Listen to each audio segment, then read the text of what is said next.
কিরে, বাবা ডিউটি থেকে আসা মাত্রই তোমার কোলে এসে শুয়ে পড়তে হবে?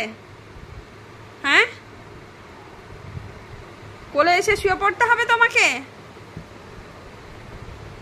এই যে মিস্টার, এই যে আজকে তোমার স্বাধীনতা দিবস কেমন কেটেছে বলো?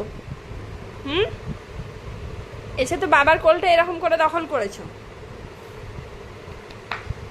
দুষ্টু মনা, ও দুষ্টু মনা, তোমার এই ইন্ডিয়ান ফ্ল্যাগের টিপটা কি হলো? স্নান করে উঠে গেছে? হ্যাঁ, স্নান করে উঠে গেছে বাবা কালারটা। আচ্ছা, তুমি সবাইকে বলেছো শুভ স্বাধীনতা দিবস? এইদিকে তাকা, এই যে মিস্টার, এইদিকে, এই যে